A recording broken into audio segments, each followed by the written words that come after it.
Llegué después de tomar 3 aviones, exhausto y feliz, solo para que me desearan que perdiera el vuelo. Siéntense, porque esta historia no es la típica que escuchan todos los días, y les prometo que no se arrepentirán de acompañarme en esta revelación. Antes de continuar, suscríbete al canal, activa la campanita, porque todos los días tenemos nuevas historias. Deja tu like y cuéntanos en los comentarios desde qué ciudad nos estás viendo. Mi nombre es Esteban Gutiérrez, y a mis 67 años pensaba haber vivido lo peor que la vida podría arrojarme. Sin embargo, jamás imaginé que la traición más cruel vendría dentro de mi propia familia, justo cuando estaba a punto de celebrar el momento más feliz, la boda de mi hija Natalia. Todo comenzó el 12 de octubre de 2019, una fecha que parecía perfecta para reencontrarnos. Yo había salido muy temprano esa mañana desde Valencia, tras haber hecho conexiones meticulosas. Primero un vuelo hacia Madrid, luego a Sevilla y finalmente el último tramo hacia Málaga. 36 horas de viaje, con apenas 2 horas para descansar, porque esa era mi obligación como patriarca, como hombre decidido a estar presente en ese día único. Al llegar, no me recibió la alegría ni cálidos abrazos, sino un silencio tenso y unos comentarios letales que atravesaron el aire. Mientras me aproximaba a la puerta de la casa donde se celebraba la recepción previa a la boda, escuché claramente la voz de mi yerno, David Castillo. Espero que pierda el avión. Su tono era una mezcla de sarcasmo y desprecio. Inmediatamente después, mi hija Sofía, visiblemente sonriente, añadió con burla cínica: ojalá cancelen su vuelo. Se reían. Sí, se reían, y no era una risa inocente, sino esa risa de quienes saben que han ganado una partida oculta. Al escuchar eso, sentí que el suelo desaparecía bajo mis pies. No fue un golpe de furia ni de desesperación, sino un instante de claridad absoluta. Cerré la puerta detrás de mí con un golpe seco, consciente de que todo estaba a punto de cambiar. En ese momento, supe que había sido subestimado, marcado como un enemigo en mi propio hogar. No fue una cuestión de dinero, o al menos no solo eso. No podía permitir que se rompiera el equilibrio que había mantenido durante años. Mi vida siempre fue la de un hombre metódico, calculista, cabeza de una familia que admiraba mi discreción y mi capacidad para mantener el legado financiero intacto. Pero ese día, esas palabras fueron la señal de que todo el esfuerzo había sido ignorado y desafiado a mis espaldas. Pasó la noche y al día siguiente, al despertar, tuve en mi teléfono un total de 77 llamadas perdidas y 15 mensajes de voz con amenazas veladas, insultos y advertencias disfrazadas de bromas. Fue la confirmación definitiva. La traición no era una simple broma ni un malentendido. Era un plan calculado, una rendija abierta que estaba destinada a destruir mi autoridad, dejarme sin recursos y sin voz en mi propia familia. Recuerdo perfectamente la llamada que recibí a las 7:43 am de ese día. Era mi sobrina Clara Domínguez.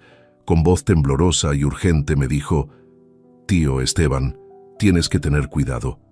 David y Sofía han estado hablando con abogados sin que nadie más lo sepa. Quieren apartarte de todo». En ese momento supe que debía ser más frío y racional que nunca.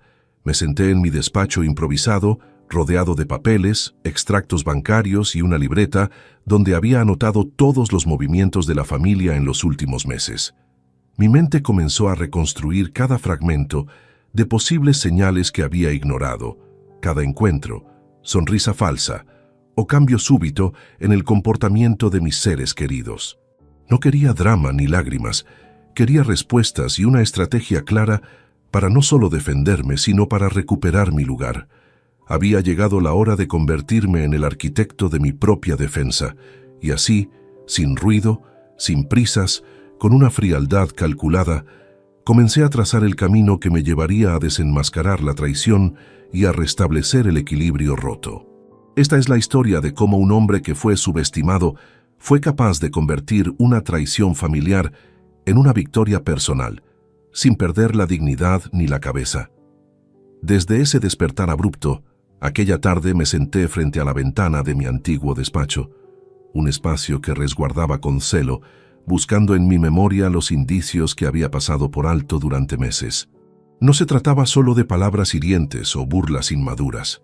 Había un entramado más profundo, tejido con sutileza y engaños, que me había estado rodeando sin que yo lo percibiera. Recordé con nitidez una serie de eventos aparentemente triviales. En junio de 2019, durante una cena familiar en la finca de los Domínguez en Cádiz, noté que David evitaba tener conversaciones directas conmigo. Se recluía en el salón con su teléfono constante en mano, apartándose cuando intentaba abordarlo. Durante aquella ocasión, Natalia y Sofía lo animaban discretamente, con sonrisas cómplices, como si fueran partícipes de un plan invisible. Inconsciente de lo que se tramaba, atribuí ese distanciamiento a tensiones normales entre yernos y suegros. Ahora, repasar esos momentos me mostraba una coreografía intencionada, una danza sutil de exclusiones y manipulaciones. Asimismo, el manejo de nuestras finanzas, que yo administraba con rigurosidad durante décadas, comenzó a mostrar fisuras que, en ese momento, pasaron desapercibidas.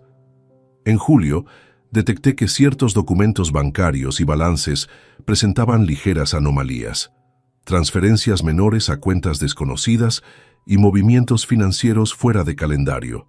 Pensé que eran errores administrativos o confusiones contables, pero renovando esa percepción, comprendí que eran señales de un ataque encubierto, un sabotaje financiero para minar mi autoridad. También hubo cambios en la actitud de algunos miembros de la familia más cercanos, especialmente de mis sobrinos Álvaro y Clara, quienes tras años de lealtad parecían distanciarse, evitando mis llamadas o respondiendo con monosílabos. Al principio, interpreté que sus vidas habían tomado rumbos diferentes y estaban ocupados, pero ahora veía en eso un signo de silenciosa complicidad o miedo. Decidí entonces que no podía actuar a ciegas. Mi experiencia me indicaba que la paciencia y la información eran aliados imprescindibles en enfrentar cualquier traición. Por eso, opté por convertirme en un investigador meticuloso y discreto, un estratega invisible. Organizar la información fue el primer paso. Recopilé todos los correos electrónicos que llegaban a la sede familiar y mis cuentas personales. Instalé discreta y legalmente un software de monitoreo en los dispositivos compartidos y contraté a un experto en seguridad informática, un viejo conocido de mis días en los negocios internacionales, llamado José Manuel Serrano. Su trabajo consistía en detectar cualquier comunicación digital sospechosa, movimientos bancarios irregulares o mensajes que transparentaran la deslealtad. Paralelamente, empecé a acercarme sutilmente a aquellos que sabía no estaban involucrados, gente como Teresa Medina, antigua secretaria y confidente de la familia, y también al notario don Ramón Ceballos, quien actuaba en asuntos testamentarios y siempre mostró respeto por la ética y la ley. De ellos obtuve información indirecta que confirmaba mis sospechas. Había reuniones legales y movimientos bursátiles en secreto, planes para apartarme de la administración de mis bienes y, en paralelo, intenciones de repartir el patrimonio familiar de manera que me dejaran aislado. Lo que más me impactó fue descubrir una reunión que David y Sofía sostuvieron el 3 de septiembre en una inmobiliaria en Marbella, donde se discutió la venta de propiedades familiares sin mi consentimiento. Un dato confirmado por testigos anónimos que, aunque temerosos, decidieron ayudar por un principio de justicia. Cada pieza de información se sumaba a un panorama más oscuro y estructurado de lo que en un primer momento había sido apenas un desaire. La traición se desplegaba como una maquinaria fría y meticulosa, que había calculado tiempos, gestos y complicidades. Mi siguiente paso fue documentar sistemáticamente cada indicio. Comencé a registrar fechas, horas, nombres y detalles de cada conversación y evento que conseguía rastrear. Tenía en mente crear un archivo inapelable que no dejara margen para la duda en un eventual proceso legal. No había lugar para improvisaciones. El rigor debía prevalecer. En paralelo mantenía mi conducta impasible frente a ellos. Ni una palabra, ni un gesto que les diera la mínima ventaja. El enfoque se basaba en la observación silenciosa y la acumulación de pruebas. Sabía que un error en esta fase podría echar todo por la borda. La confianza que parecía haber desaparecido debía ser reconstruida sobre la certeza y no sobre la emoción. Poco a poco me di cuenta de la profundidad de la traición. No solo estaban minando mis derechos y mis bienes, sino que también buscaban destruir la imagen de un padre y abuelo al que ellos consideraban débil y desgastado. No eran solo intereses materiales, eran ataques a mi honor y legado. El 21 de septiembre fue uno de los días decisivos. Mientras repasaba informes financieros, detecté una transferencia de 200,000 euros desde una cuenta común familiar a una cuenta desconocida en Panamá, ordenada por Sofía. Movimiento realizado justo horas después de una disputa entre nosotros con motivo de los preparativos de la boda. El vínculo era evidente y el golpe material innegable. Sin embargo, no me apresuré a confrontar. En lugar de eso, reforcé mi vigilancia y empezaba a planificar una alternativa para recuperar el control perdido. Sabía que el único poder que me mantenía era la paciencia y la capacidad de anticipar sus siguientes pasos. Para eso, era imprescindible mantener la cabeza fría y evitar cualquier acto impulsivo que pudiera perjudicarme. Al analizar las motivaciones detrás de la conspiración, comprendí que la mezcla de codicia, orgullo y cierto resentimiento acumulado durante años había construido un escenario perfecto para la ruptura. A Daniel, mi yerno, lo había moldeado una familia donde el poder y el control eran moneda de cambio, y a Sofía, la ambición desmedida la cegaba. Pero también había otros rostros en la sombra, conspiradores silenciosos con intereses propios. Rocío Martínez, la exnovia de Álvaro, quien buscaba influir en las decisiones y sembraba desconfianzas. Y Gabriel Fernández, un socio cercano fallecido meses antes, cuya sucesión irregular había abierto fisuras financieras que todavía resonaban. Todo ese mapa complejo me hizo consciente de que debía diversificar mis fuentes, contactar discretamente a antiguos socios y abogados para conocer las fisuras legales que me abrieran camino y preparar una defensa sólida.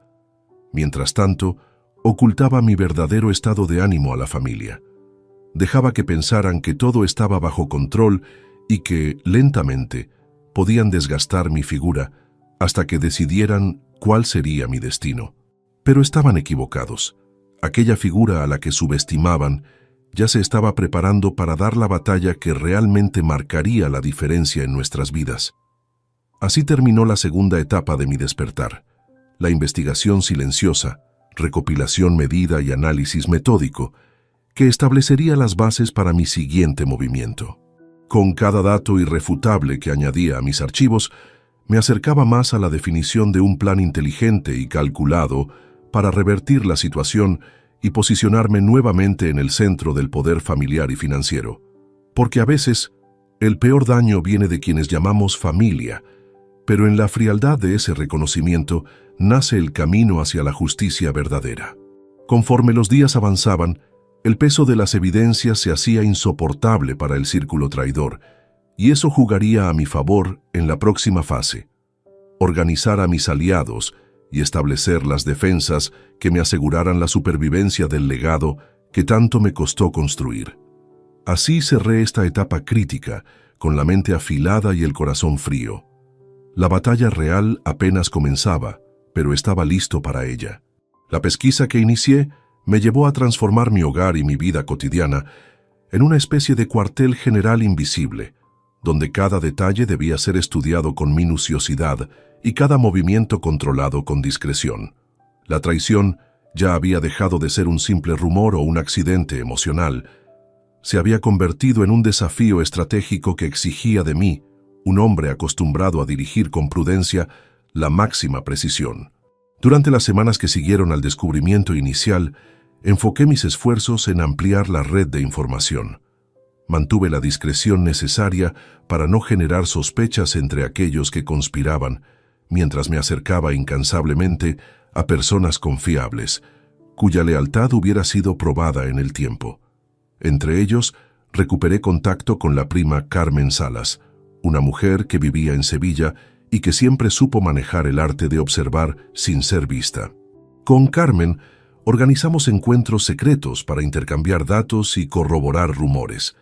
Asimismo, contacté a algunos profesionales de confianza del mundo financiero que habían trabajado conmigo durante años.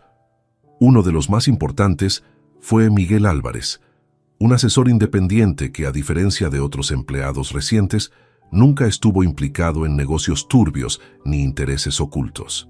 Miguel analizó con detallismo las últimas transacciones para detectar inconsistencias y movimientos fuera de lugar.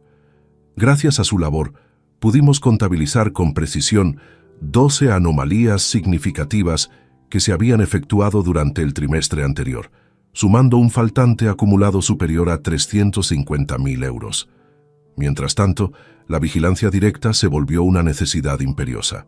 Utilicé dispositivos tecnológicos para registrar las conversaciones en puntos específicos de la casa y los alrededores de la finca. En esas grabaciones aparecieron diálogos sorprendentes. Recuerdo una sesión grabada la tarde del 14 de octubre, donde mi hija Sofía y su madre, mi exesposa Isabel Serrano, discutían en voz baja sobre el momento oportuno para solicitar mi retiro de la gestión familiar, usando términos como prescindibles y obstáculo insalvable. El frío con que hablaban me revelaba la profundidad de su resentimiento y cinismo. La implicación de mi ex esposa fue para mí un golpe adicional, no solo emocionalmente, sino también estratégico. Su apoyo constante a las maniobras de mis hijos mayoritariamente jugaba en contra de mi posición. Esta revelación dejó clara la necesidad de reestructurar alianzas dentro de lo que quedaba de mi círculo familiar más cercano. Volviendo a la recopilación, también puse especial atención en los documentos legales que habían sido firmados recientemente o que estaban en proceso de actualización. En esa inspección, descubrí con sorpresa una carta fechada el 3 de octubre, enviada por el bufete jurídico de David Castillo a varios bancos, solicitando la cancelación del poder notarial que me autorizaba a manejar ciertas cuentas conjuntas. Esa gestión había sido realizada a mis espaldas y con una premura sospechosa. Además, observé con desconfianza la repentina aparición de movimientos financieros en paraísos fiscales. Había una cuenta en Suiza vinculada indirectamente a ellos, que había recibido cerca de 250.000 euros provenientes de nuestras empresas familiares. Esta operación tuvo lugar justo antes de la boda, lo que indicaba que el plan no solo era para excluirme, sino también para beneficiarse económicamente de forma clandestina. La complejidad del esquema requería paciencia para desenredar cada hebra, y por eso opté por diversificar las fuentes. Así, invité al notario Ramón Ceballos a una reunión no oficial, donde le solicité asesoramiento sobre cómo blindar las propiedades y herencias en caso de que intentasen despojármelo mediante procesos legales o testamentos ilegales. Su recomendación fue contundente. Debe instruirse a tiempo, Esteban. No permita que estas maniobras se consumen sin respuesta. Consciente de que la ley sería un campo de batalla, contraté también los servicios de una agencia privada para el monitoreo continuo de las comunicaciones del entorno familiar. No era cuestión de espionaje indiscriminado, sino de proteger mi posición con medios profesionales y éticos. El seguimiento permitió descubrir un encuentro secreto entre David, Sofía y el abogado que dirigía su estrategia, Gustavo Ariza, en un restaurante en Málaga el 18 de octubre, donde discutían la posibilidad de iniciar un procedimiento para incapacitarme legalmente, alegando falta de capacidad para administrar bienes. Esa noticia fue especialmente preocupante. No solo cuestionaban mis capacidades, sino que intentaban invalidarme legalmente, borrando de un plumazo años de trabajo y esfuerzo. Esa fue la señal definitiva de que la lucha no se limitaría solo a lo financiero, sino que se extendería al terreno psicológico y reputacional. En paralelo, tuve que manejar mis propias emociones, evitando mostrar debilidad o molestia en presencia de otros familiares que aún no deseaban tomar partido.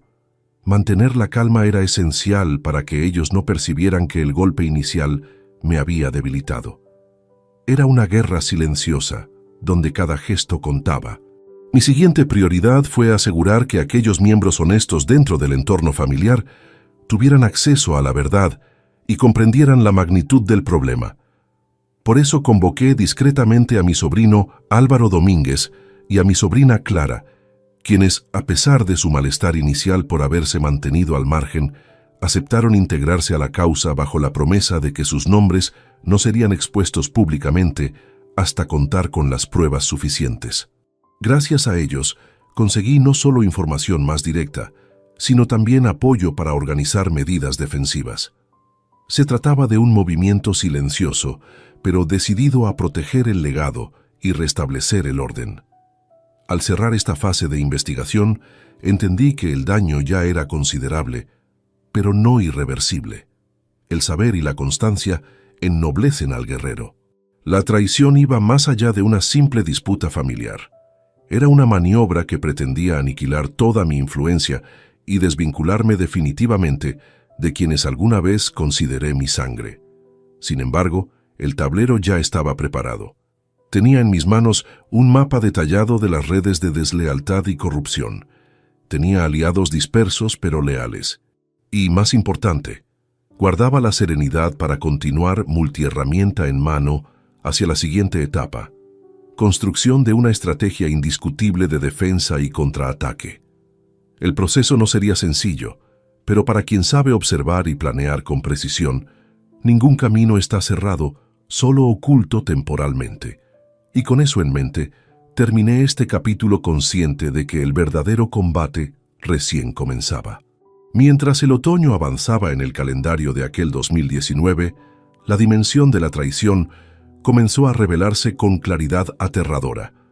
Lo que inicialmente percibí como un distanciamiento emocional se transformaba en una conspiración meticulosamente diseñada para despojarme no solo de mi patrimonio, sino también de mi dignidad y mi papel como patriarca indiscutible. Consciente de que mis enemigos estaban organizados y que sus movimientos eran coordinados, decidí dar un paso decisivo para documentar cada acción y consolidar un archivo robusto que soportara cualquier disputa futura. No podía permitir que la memoria de mis años ni mi legado desaparecieran sin una defensa contundente. Sabía que la justicia no solo se ganaba con la verdad, sino también con pruebas irrefutables. Entre octubre y noviembre, mi rutina se transformó en un trabajo paciente y minucioso. Revisor diario de extractos financieros, registro cuidadoso de amenazas telefónicas, escaneo constante de documentos legales y observación atenta de cada reunión familiar, aunque estuviera inhibido de participar en ellas. Conocía perfectamente la importancia del lenguaje corporal y cada gesto, y lo utilicé para detectar mentiras y verdades escondidas. En ese periodo, descubrí la existencia de un paquete de contratos recientes, 3 escrituras de propiedades familiares firmadas el 5, 12 y 20 de octubre, bajo pretextos fraudulentos y mediando documentos falsificados. Estas escrituras transferían a nombre de sociedades anónimas controladas por David y sus aliados un porcentaje considerable de los activos más valiosos, incluidas fincas en Córdoba y terrenos urbanizables en la periferia de Sevilla. Fue un hallazgo alarmante que definía con precisión la dimensión inmobiliaria del asalto. De inmediato, encargué a José Manuel, mi experto en seguridad informática, que rastreara la autenticidad de esas firmas y los posibles responsables detrás de la falsificación. Su investigación determinó que los documentos habían sido producidos con tecnología avanzada, pero presentaban microdatos digitales que, por suerte, dejaron un rastro. Allí, en los metadatos, aparecía una intervención parcial desde una oficina en Madrid, utilizada regularmente por el despacho legal al que Alice López, la abogada de Sofía, estaba vinculada. Era un ápice de prueba que podría neutralizar todo el fraude. Decidí comunicarme con Ramón Ceballos para evaluar jurídicamente la mejor manera de impugnar esas acciones y revertir el daño. Ramón fue directo eficiente y claro al explicarme las vías para detener el avance ilegal, pero también me hizo entender que la batalla judicial sería larga y demandaría recursos. Paralelamente, empecé a organizar discretamente una estructura de aliados dentro y fuera del núcleo familiar. No era cuestión de actuar solo. La experiencia me había enseñado que la fuerza de un patriarca está también en su red de confianza y aliados estratégicos. A esto se sumó la difícil tarea de identificar claramente quiénes estaban realmente con mi causa y quiénes permanecían cómplices o indiferentes. En ese proceso, me encontré sorprendido al descubrir que, dentro de los aparentes enemigos, existían grietas y dudas. Mi sobrino Álvaro Domínguez, a pesar de tener una relación complicada con David, parecía mantener cierta posición neutral o quizás simplemente temía exponerse. También noté que Teresa Medina, la leal secretaria de antaño, fue instrumental informándome de reuniones y conversaciones en la sombra, lo que confirmó la existencia de un grupo reducido de personas que no estaban alineadas con el plan de derrocarme. Para dar solidez a estos apoyos, convoqué a algunas personas clave en encuentros discretos, bien fundamentados en confidencialidad y compromiso. En uno de esos encuentros, Álvaro me expresó con franqueza: «Tío, debo admitir que el miedo nos paraliza, pero ver la cantidad de pruebas que estás reuniendo me obliga a decidir estar contigo hasta el final». Estas palabras no solo fueron un impulso moral, sino un recurso valioso para fortalecer mi posición. En noviembre, comencé a restringir accesos a documentos y cuentas, reasegurando con contraseñas nuevas y coordinando con mis asesores la restauración provisional de autorizaciones anuladas ilegalmente. Si bien no podía detener aún las acciones en curso, conseguí ralentizarlas y, más importante, demostrar legalmente mi capacidad para reclamar lo que de derecho era mío. Un hecho crucial ocurrió el 18 de noviembre, cuando, gracias a Clara Domínguez, descubrí que David intentaba captar apoyo empresarial para una posible subdivisión de propiedades con el objetivo de vender parcelas rápidamente y dividir ganancias antes de que pudiera intervenir. Esa maniobra indicaba su apuro por materializar ganancias inmediatas, y por ello debía acelerar la documentación de pruebas y la presentación de medidas precautorias legales. Las noches en esta etapa fueron intensas, dedicadas a revisar informes, memorias, actas y a planificar pasos cuidadosamente diseñados. Comprender que estaba siendo objeto de un ataque coordinado exigió de mí un esfuerzo extra para mantener la claridad mental y no caer en impulsos o confrontaciones prematuras que pudieran debilitar mi posición. Además, mantuve medidas de seguridad personal que incluían la revisión constante de dispositivos, la protección de mi entorno y evitar cualquier contacto con aquellos que ya demostraban no tener buena fe. Saber que la desconfianza formaba parte del día a día fortaleció mi resolución y convirtió mi hogar en una fortaleza intelectual y emocional, capaz de resistir y contraatacar. Fue también en esta etapa donde confirmé la participación indirecta de individuos externos con intenciones interesadas en el patrimonio familiar. Se trataba de algunos socios comerciales y hasta amigos recientes de mi yerno, quienes buscaban beneficiarse de la fractura interna. Ese dato me llevó a considerar seriamente la posibilidad de una filtración de información desde dentro y a reforzar los mecanismos para evitar nuevas fugas de datos. En conclusión, la investigación y recopilación incesante dejaron al descubierto que aquel ataque no era solo un deterioro de las relaciones personales, sino un golpe maquiavélico que podría deshacer décadas de trabajo y sostenibilidad económica si no se detenía con rigor. No obstante, esta parte del proceso me permitió no solo conocer al enemigo con precisión, sino también afianzar las fuerzas que me acompañarían en la siguiente fase: la transformación de la defensa en ofensiva sólida. El equilibrio estaba a punto de cambiar, y yo ya no era el hombre vulnerable ni apartado que la risa cruel de aquel día quiso mostrar. La pieza fundamental era ahora mi paciencia combinada con un plan estratégico que estaba tomando forma lentamente. Este paso cerró con la convicción de que, aunque la traición era intensa y dolorosa, su derrota sería más contundente aún, porque todo estaba siendo preparado con frialdad calculada y una concentración absoluta en la justicia que merecía.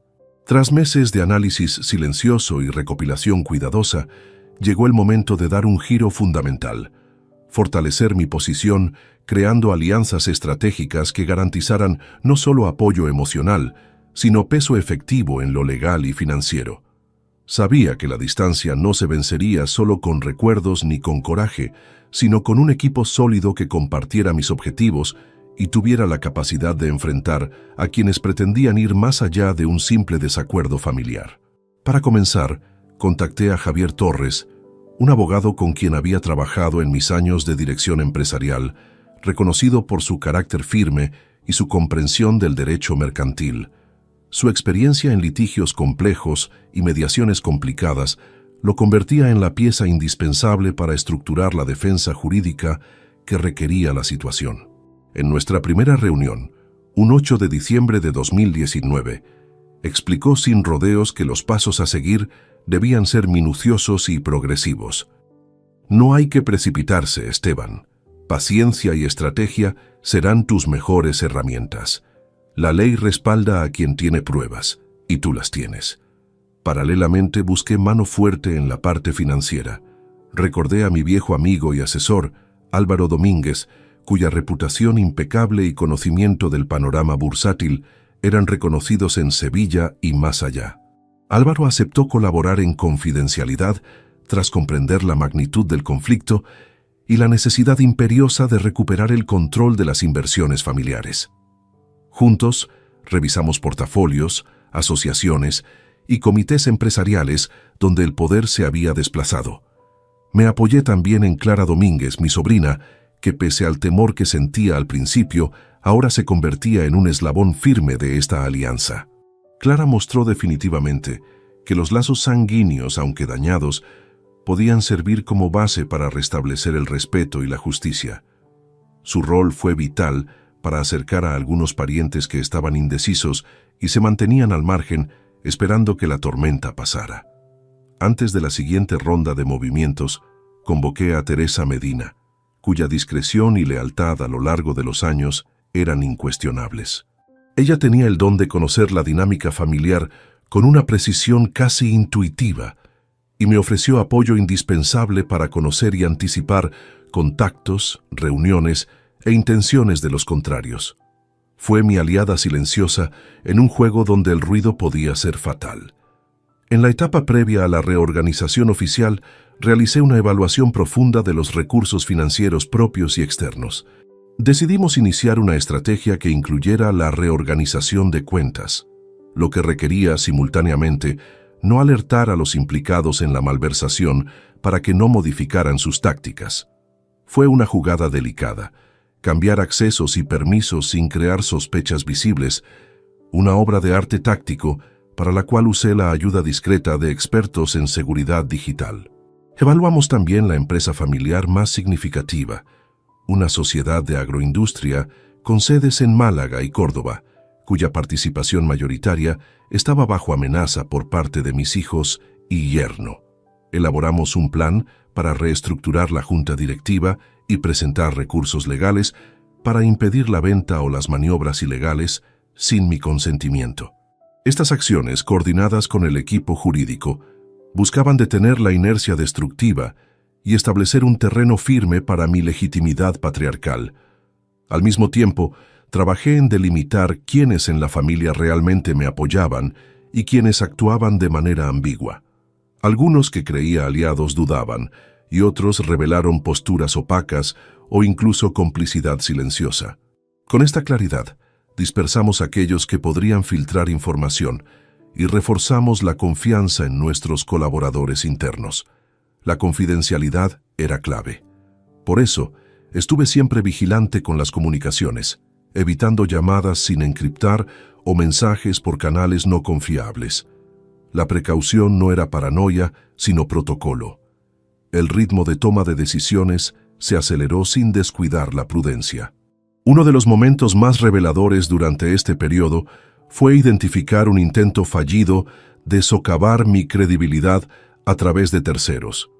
Personas ajenas a la familia Eran contratadas para difundir rumores sobre mi estado físico y mental. Esa maniobra sucia, intentada a finales de diciembre, fue neutralizada gracias a las redes de contacto que había establecido y al rápido seguimiento de Javier Torres en derechos civiles.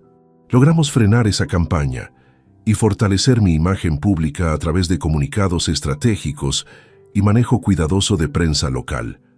Poco a poco, los antiguos muros de silencio comenzaron a caer y la comunicación interna dentro del grupo de aliados se volvió más fluida y comprometida.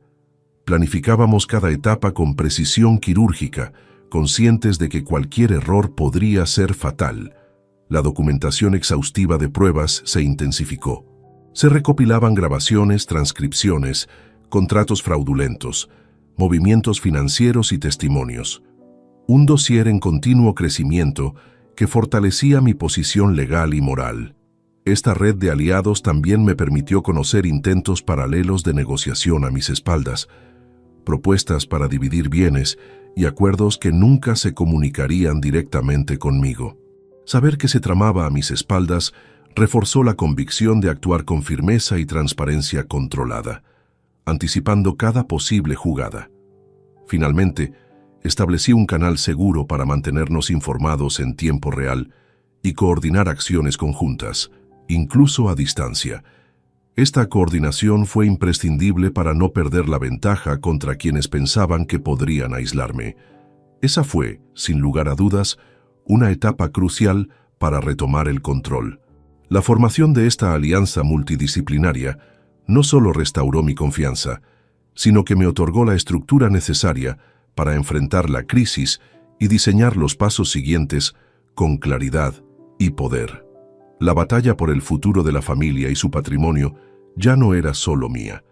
Era un esfuerzo conjunto basado en lealtades sinceras y objetivos claros.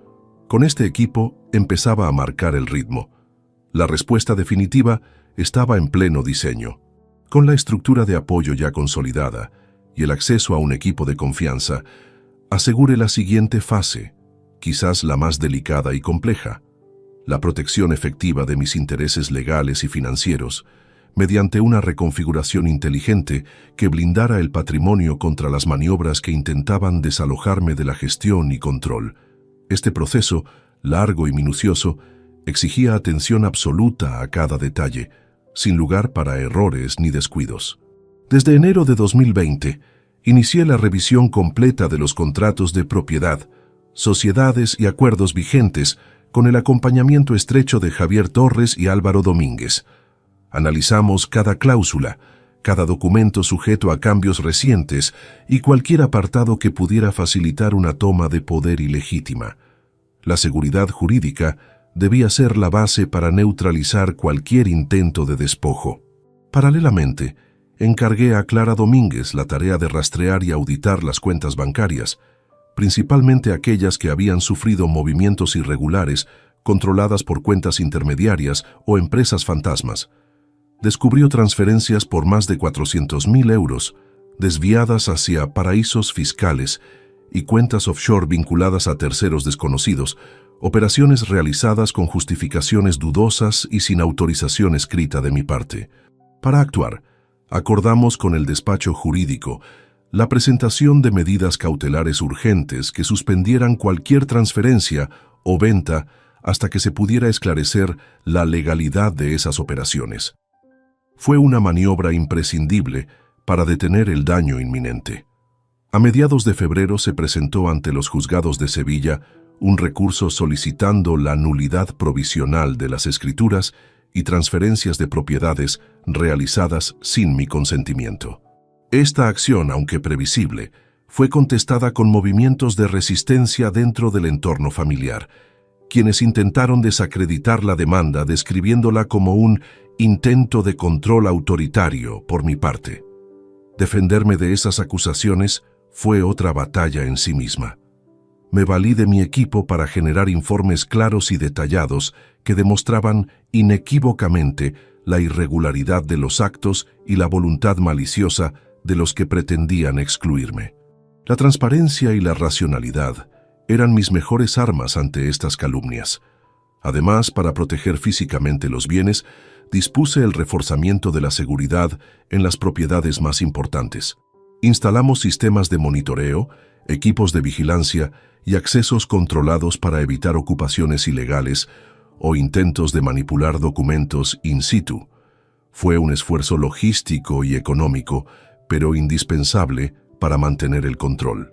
Por otro lado, la reorganización financiera implicó no solo bloquear accesos a ciertas cuentas, sino también establecer nuevas entidades jurídicas que redistribuyeran la propiedad real de los activos de manera que cualquier intento de venta unilateral fuera legalmente inviable.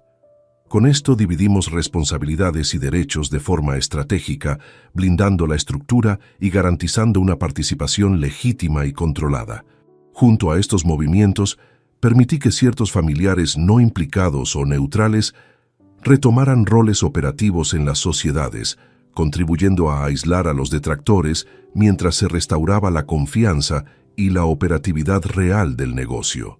Entre ellos, destacaron figuras como Teresa Medina y el gerente de la agroindustria, Rafael Soler, cuyo compromiso fue decisivo para mantener la estabilidad.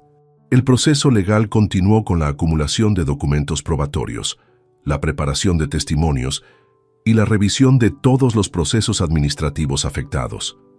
En marzo, fuimos capaces de presentar un informe consolidado de irregularidades ante el notariado y la autoridad fiscal, forzando investigaciones oficiales que pusieron aún más presión sobre los implicados.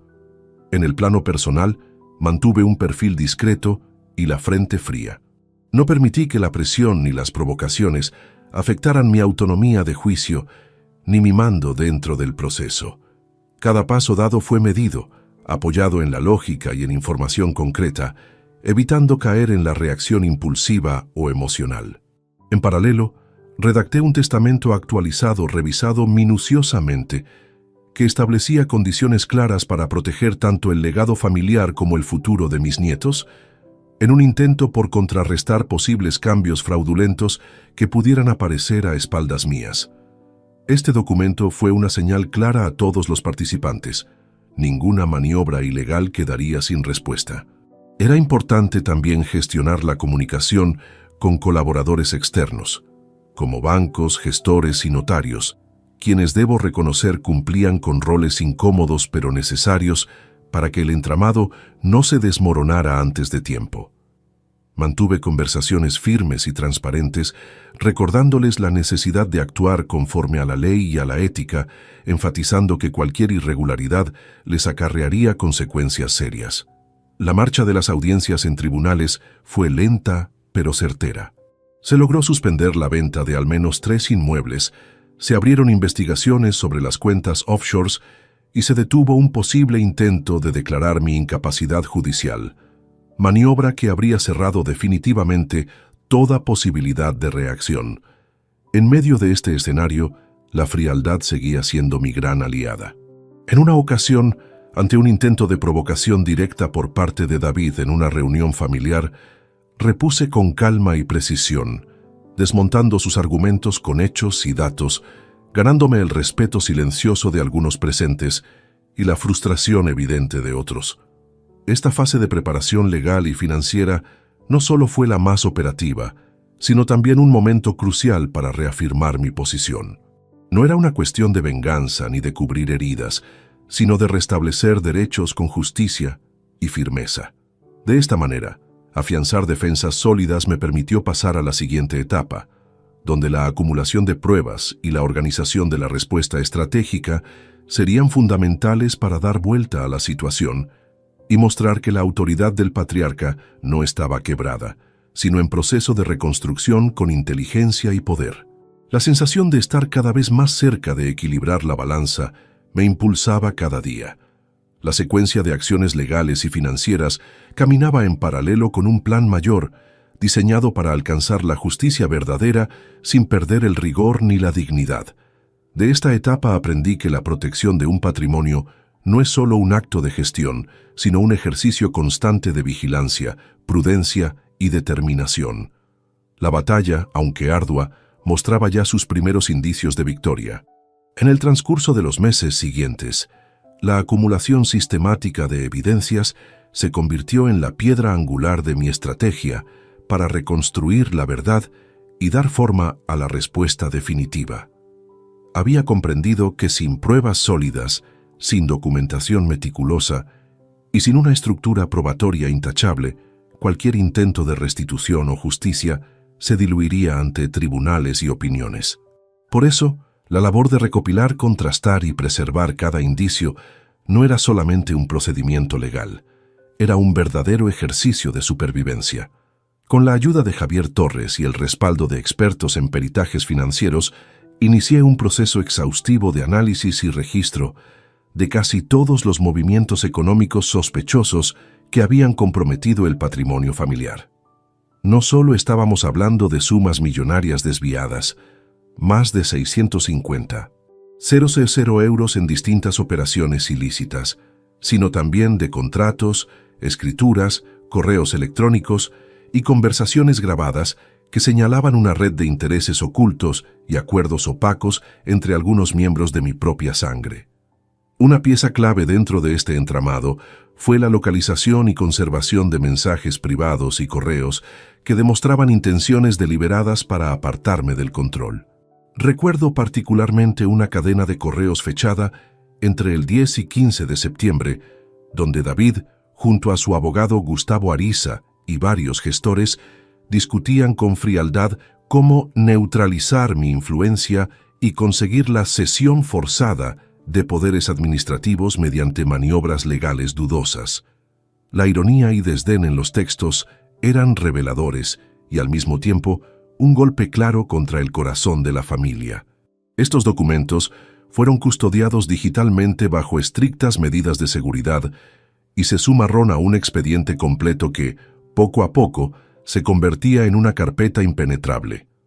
Sabía que, en un eventual proceso judicial, la calidad, la autenticidad y la coherencia de estas pruebas serían decisivas para ganar cada batalla.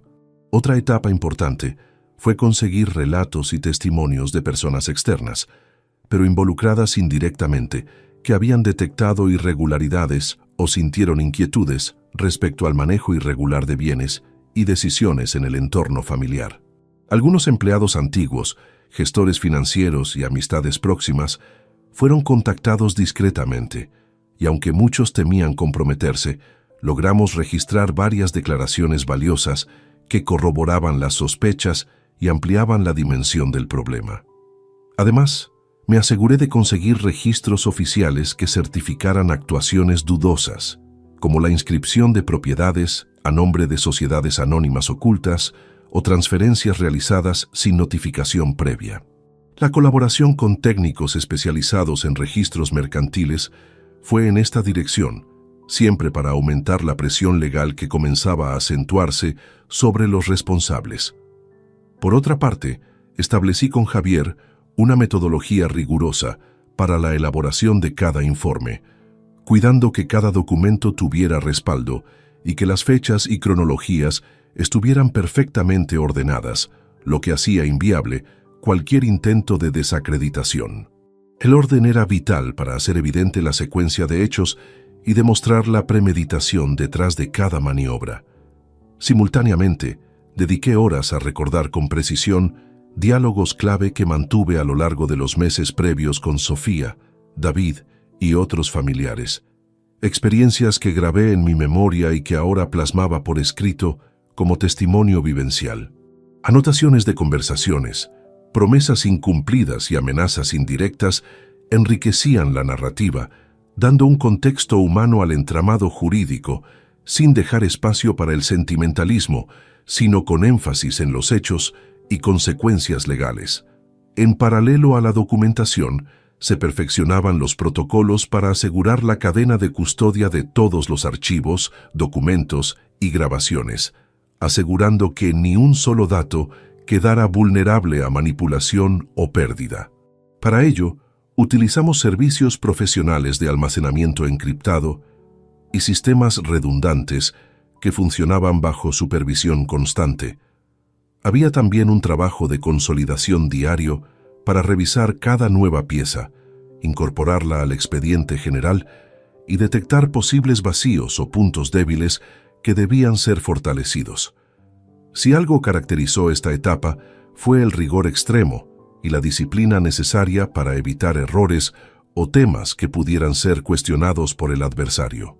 Este meticuloso proceso de documentación también cumplió otra función esencial: fortalecer mental y estratégicamente mi propio compromiso.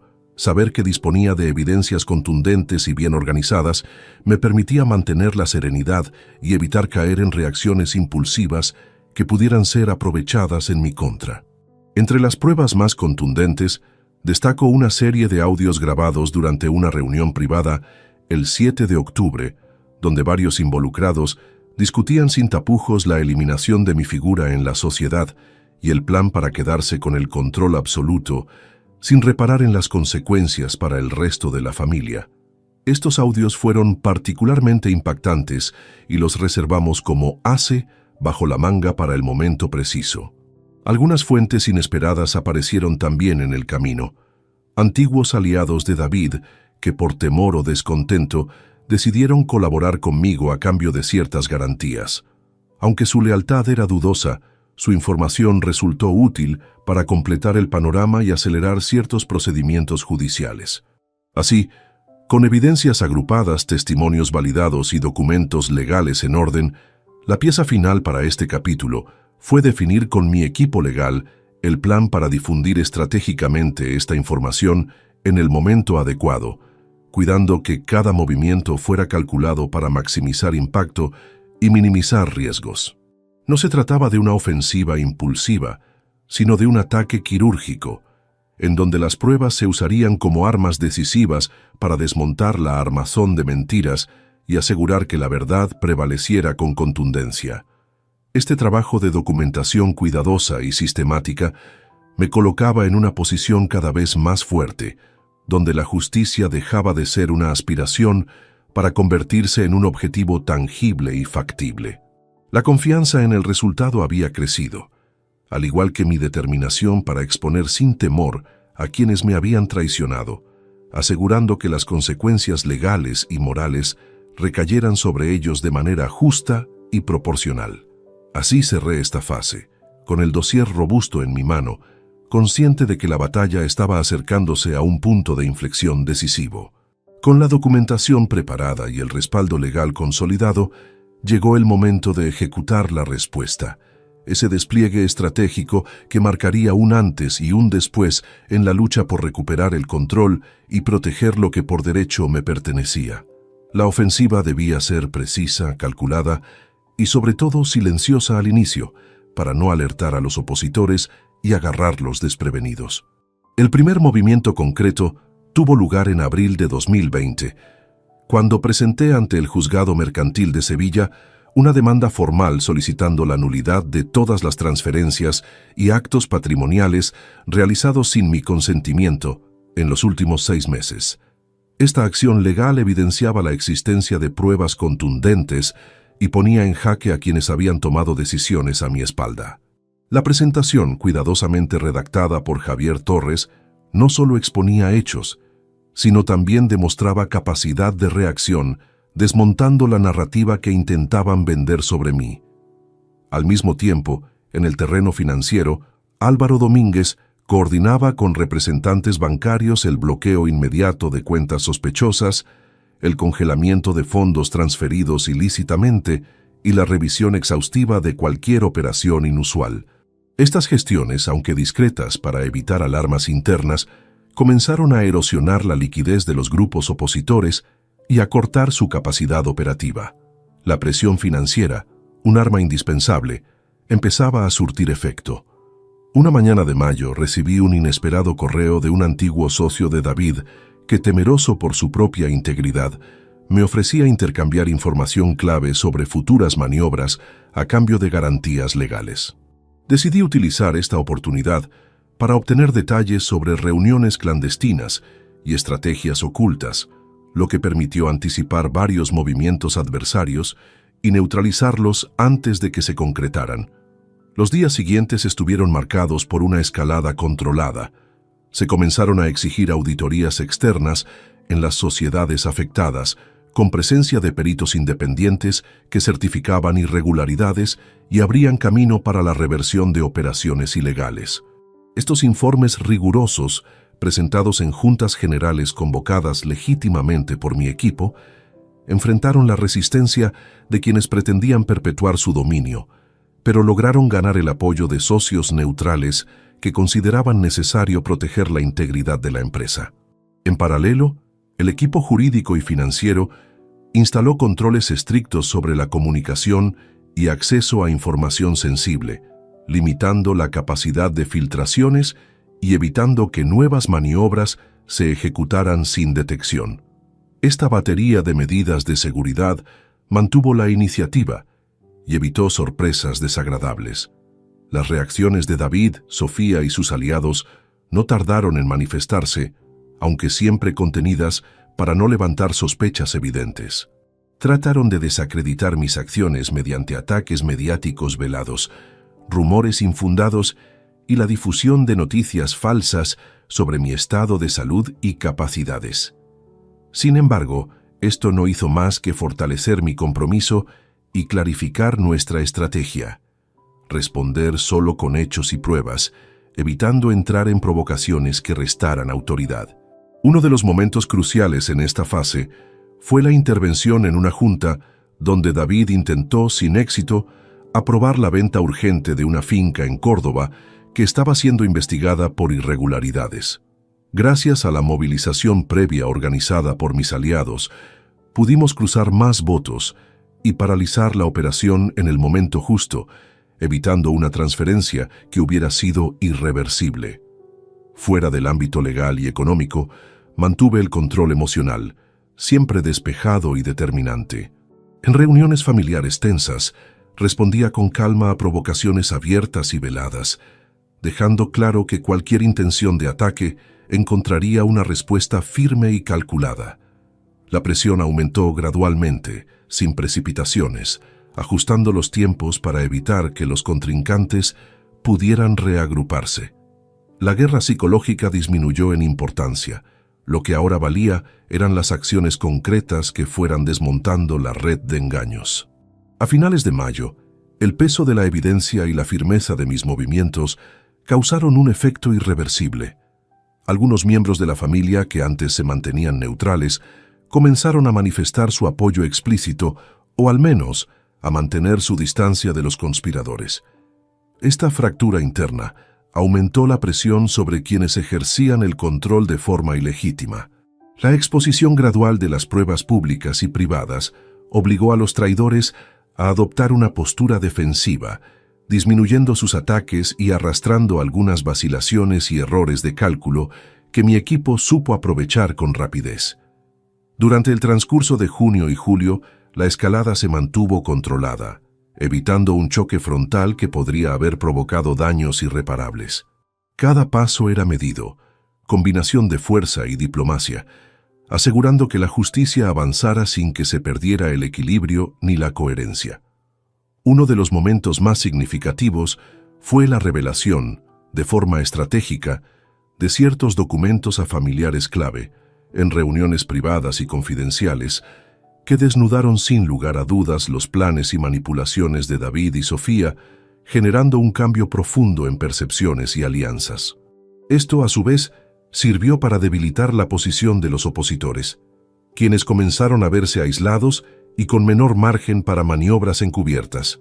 El camino de esta fase fue construir un equilibrio entre la aplicación certera de la ley y el manejo sagaz de las relaciones personales, logrando que las acciones tuvieran un impacto tangible sin destruir puentes imprescindibles para el futuro familiar. Así, con movimientos tácticos bien calculados, reacciones controladas y una escalada gradual, la ofensiva avanzaba, poniendo en jaque a quienes intentaron relegarme y recordándoles que la experiencia y determinación de un patriarca iban más allá de lo evidentemente visible. Con cada victoria escalonada reafirmaba mi presencia y fuerza, volteando una situación adversa en una posición de poder renovado. La satisfacción no estaba en la venganza, sino en la justicia aplicada. Un equilibrio necesario entre autoridad y respeto que solo un liderazgo firme y sereno puede garantizar. Así, se consolidaron los cimientos para las revelaciones futuras, que acabarían por exponer la verdad con toda su amplitud, marcando el camino hacia la restauración del orden natural dentro de la familia. La serenidad con la que esperaba y evaluaba cada movimiento comenzaba a incomodar y desestabilizar a quienes deliberadamente intentaron socavar el legado construido con esfuerzo durante décadas. El avance de la respuesta estratégica que había diseñado no solo frenaba sus acciones, sino que iniciaba un proceso de desgaste calculado que minaba su confianza y capacidad para tomar decisiones. Durante los meses que siguieron a la acción inicial, detecté cómo la tensión interna fue escalando entre mis opositores, quienes comenzaron a cometer errores fruto de su inseguridad y nerviosismo creciente. Estos deslices no pasaron desapercibidos y los aproveché con precisión para mantener el control y seguir construyendo mi posición. Una de las técnicas fundamentales fue revelar selectivamente información clave en momentos críticos, usando la inteligencia para confrontar a los traidores con hechos irrefutables que desmantelaban sus excusas y justificaciones. Esta táctica sirvió para aislarlos progresivamente, obligándolos a mostrar su verdadero rostro ante familiares y socios. Recuerdo claramente una reunión restringida, celebrada a finales de octubre en la sede familiar de Sevilla, donde presenté a algunos parientes y socios documentos y audios que desvelaban la verdad sobre las transferencias y negociaciones encubiertas. La impresión en la sala fue palpable. La sorpresa y la indignación se mezclaron con la incredulidad de algunos, que se negaban a creer hasta ese instante lo que estaba ocurriendo detrás de escena. David, visiblemente tenso y con un intento fallido de controlar el ambiente, se encontró acorralado, mientras que Sofía intentaba mantener una actitud desafiante, aunque sus manos temblaban al sostener una copa. Fue una muestra cabal de cómo la presión estaba afectando a los que pensaban que tenían la carta ganadora. Aproveché ese momento para exponer, con calma y precisión, el entramado de mentiras y engaños, articulando con claridad el impacto económico, legal y moral de sus acciones. Sin dramatismos, pero con firmeza, dejé claro que cualquier intento de negar lo evidente solo llevaría al deterioro del vínculo familiar y a consecuencias legales aún más severas. La atmósfera se volvió densa y silenciosa, mientras algunos asistentes tomaban nota mental y físicamente para actuar en consecuencia en sus respectivos ámbitos. El efecto inmediato fue fragmentar el consenso y elevar las dudas sobre la legitimidad de los planes que se habían ido gestando a mis espaldas.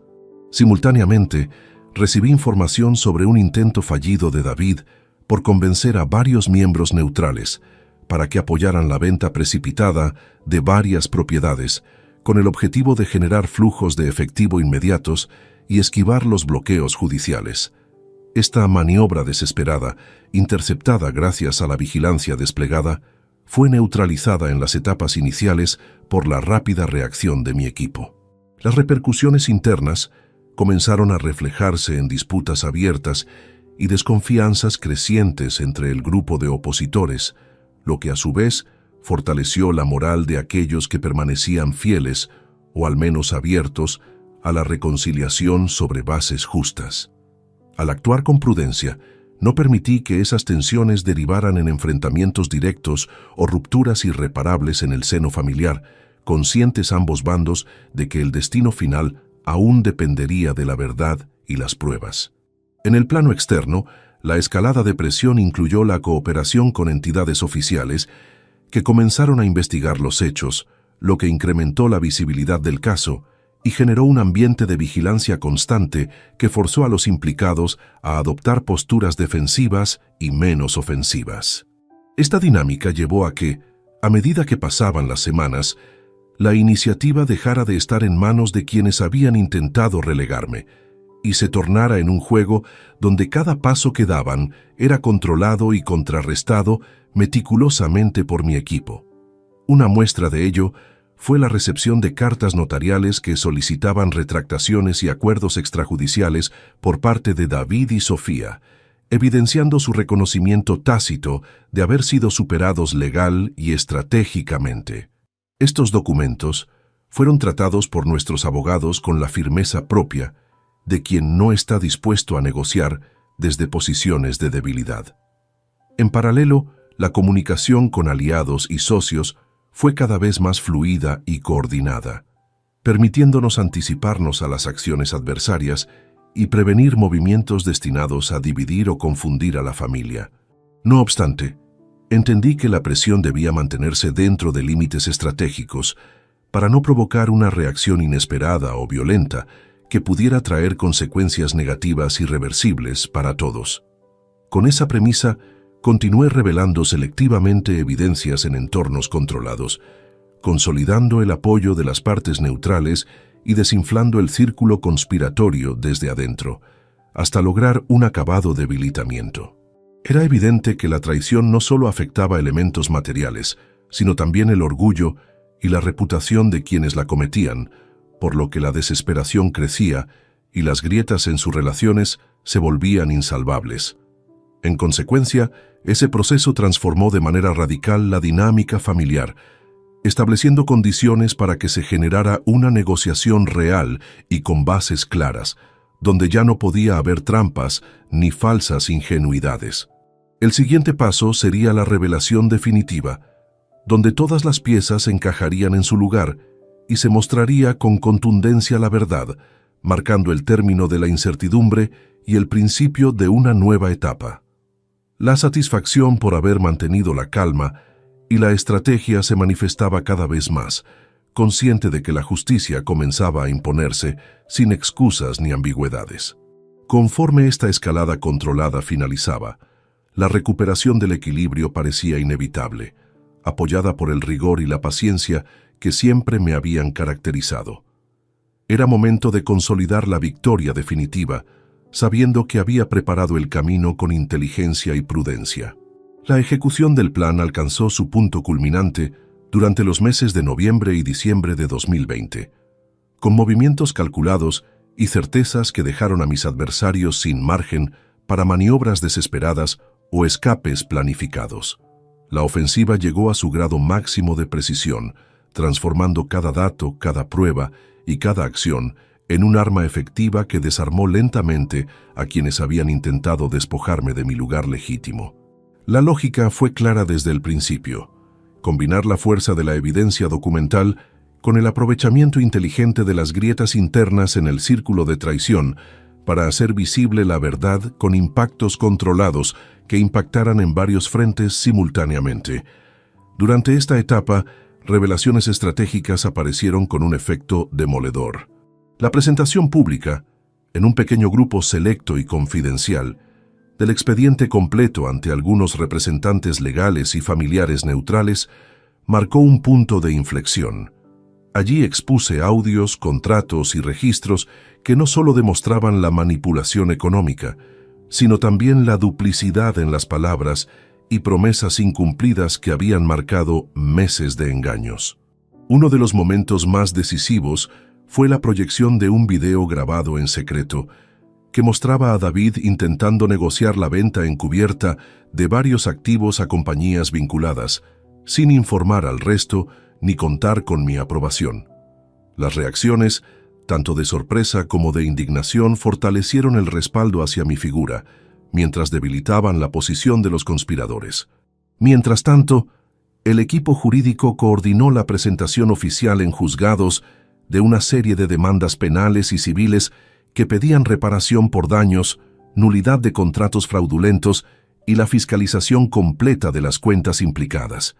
La fuerza de la evidencia se tradujo rápido en órdenes judiciales para congelar fondos y suspender cualquier gestión unilateral sin aprobación conjunta. Esta respuesta no solo afectó la economía de los que intentaron aprovecharse, sino que desnudó ante el sistema y la sociedad familiar la existencia de una trama de engaños que había sido minuciosamente planificada y ejecutada. Las contramedidas de mis adversarios se fueron reduciendo progresivamente. Intentos de desacreditación pública y campañas de desprestigio fracasaron frente a la claridad y solidez de mi defensa, basada en hechos y no en emociones o venganzas personales. Una parte fundamental fue la comunicación controlada y selectiva con miembros claves de la familia, a quienes había mantenido informados en privado, lo que permitió mantener el foco en la justicia y no en la emocionalidad destructiva. Esta coordinación interna fortaleció la unidad frente a la crisis. En paralelo, la negociación con algunas partes permitió evitar enfrentamientos judiciales prolongados y costosos, logrando acuerdos justos que reforzaban mi autoridad y garantizaban la continuidad de la gestión familiar bajo principios éticos y legales renovados. En diciembre, la firmeza de las acciones impulsó a varios miembros del entorno a manifestar públicamente su apoyo, generando un cambio en la percepción general y posicionándome no solo como víctima, sino como líder restaurador capaz de devolver el orden y la transparencia. Durante esas semanas, el control emocional fue esencial.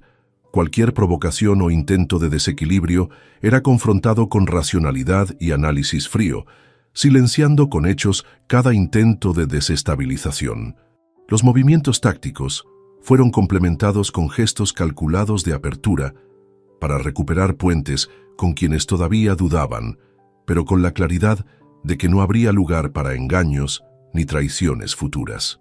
Entre las acciones más simbólicas estuvo la reorganización oficial de las empresas familiares, en las que se ratificaron mis roles administrativos y de supervisión, mientras que las participaciones de los implicados en la conspiración fueron limitadas bajo fuertes condiciones legales y financieras.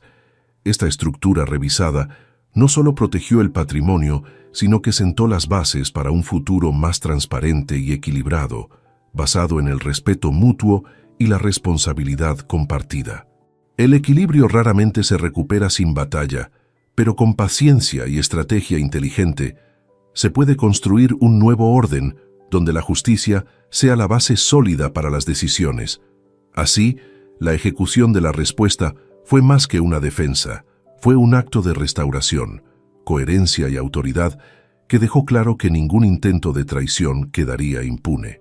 La satisfacción por la justicia aplicada crecía con la certeza de que el camino recorrido, aunque arduo, había valido cada esfuerzo.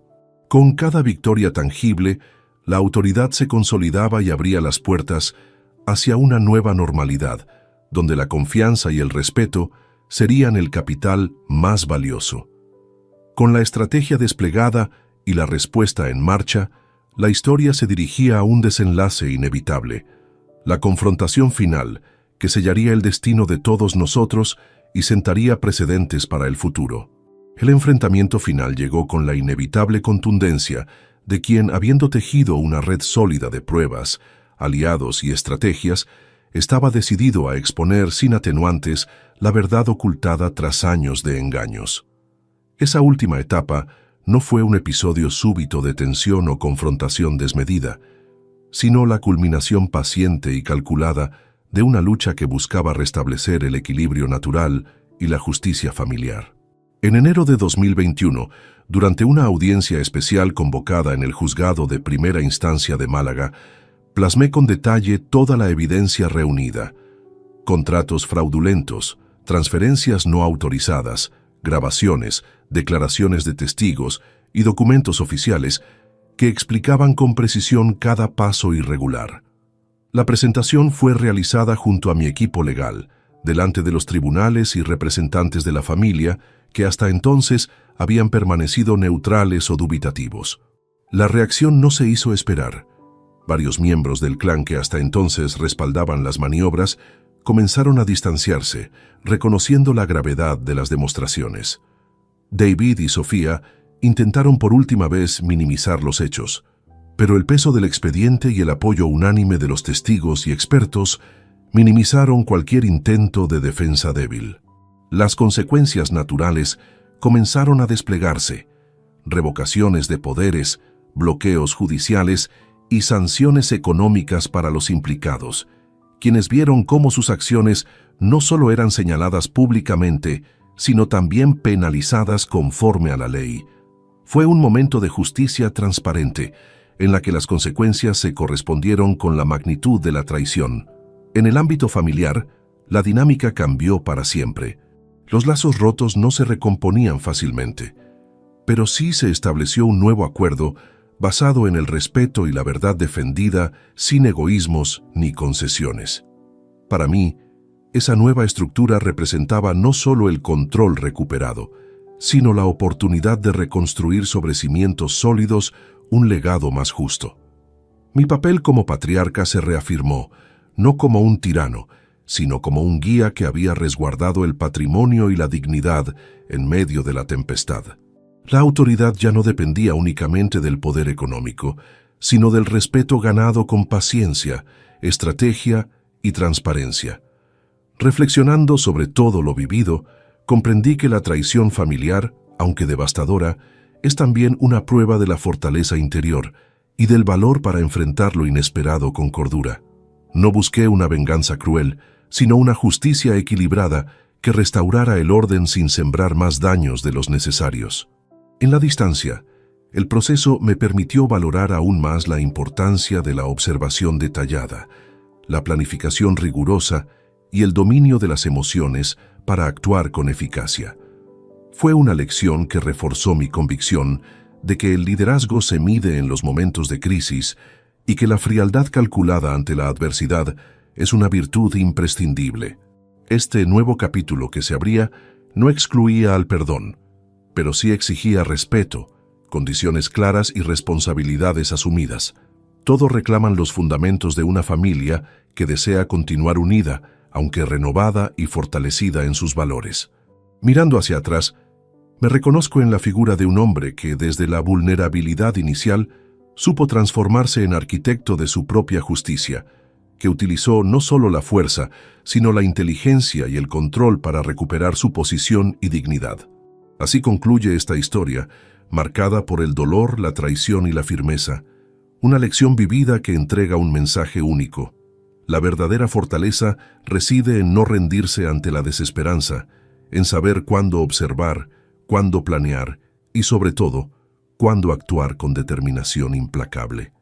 Con la verdad al descubierto y el equilibrio restablecido, mi vida continúa, ahora bajo una nueva luz, con las cicatrices que el tiempo y la razón transforman en sabiduría. Si te gustó esta historia, dale like al video, suscríbete al canal y comparte tus impresiones en los comentarios. Para escuchar la próxima historia, haz clic en la caja de la izquierda. Gracias por vernos.